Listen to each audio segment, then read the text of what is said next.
Hello and welcome to Motorsport and Scale.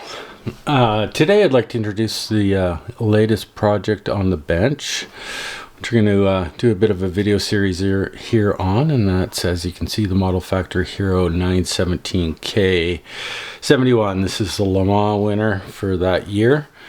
The iconic martini white liveried short tail. So there's that. Let me just get this sort of down out of the way a little bit. I would show you what's in the box, but this box is empty because we've already started. I started this project, I don't know, about a year ago. So in this episode today, we'll just sort of catch up to where I'm at right now. I've been doing some work recently, which I've got a bunch of footage of. I don't have any footage of the initial steps. So what I've already completed is I've got the engine done. I've got the engine cradle done. Transmission, exhaust, all that is installed. So we're going to be starting up at step 6 here. But what I'll do right now is I'll throw up a bit of a montage of photos just to get you caught up on what we've done, and then I'll check back in after that, show you the actual finished engine, and talk about what's to come in the next episodes.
Now that you're all caught up on how we got to where we are right now, sitting on the bench, as you can see, here's the finished engine and rear subframe assembly.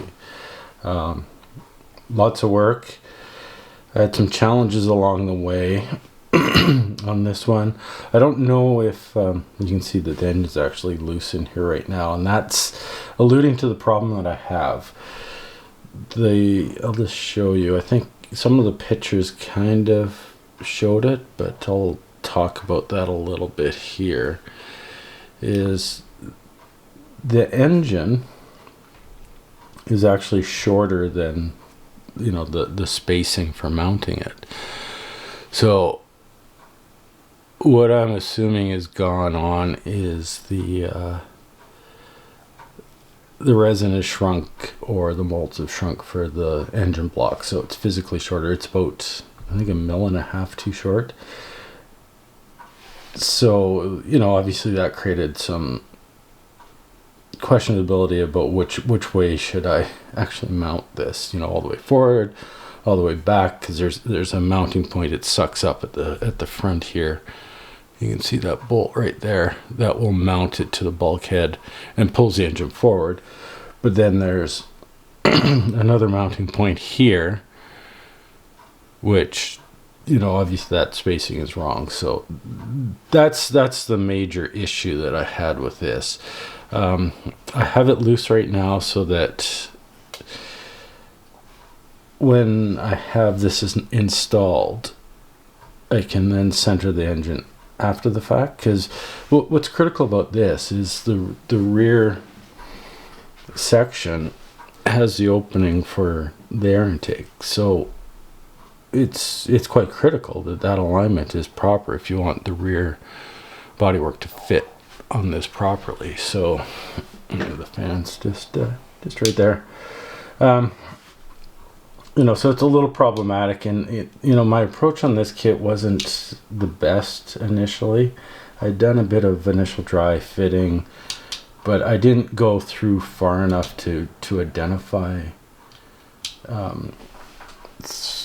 you know, some of the side effects of this issue, you know, namely the fitting of the top cowl, if it would fit properly over the engine, and the engine would be properly aligned. So anyways, that's why it's loose right now. I had it actually mounted better, and I had to remove the top. I don't know if you can see them there, if I got something to point with.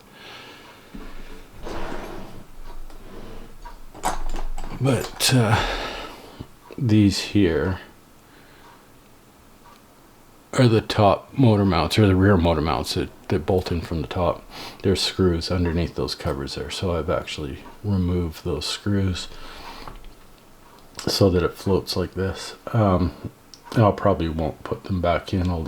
It'll end up where it ends up, and I'll put the bottom middle screw back in this front screw. So anyways, that's one of the challenges I've experienced. So, you know, you can see a few things. I've got, you know, the rear light assembly's all done. I thought they turned out quite nice. You know, I tried to replicate the mastic compound they used to seal the lens to the backing plate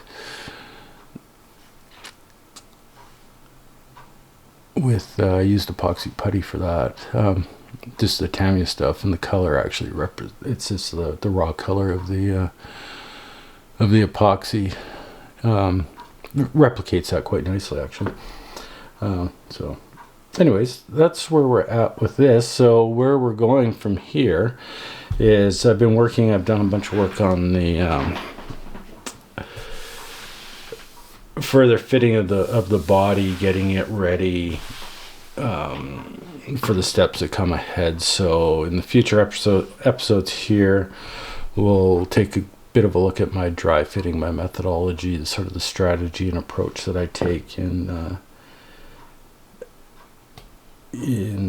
tackling one of these kits. You know, talk about a bit of forethought that's needed, and so forth. So the next episode, I believe, is going to be sort of a bit more of a catch up, talking about some of the dry fitting and then some of the work needed to correct some issues that I'm running into. And then once we're sort of through those, we're going to start off we'll pick up where I actually am in the build in the sequence, and we'll carry on through. So yeah, look forward to having you join me along the way. on this project.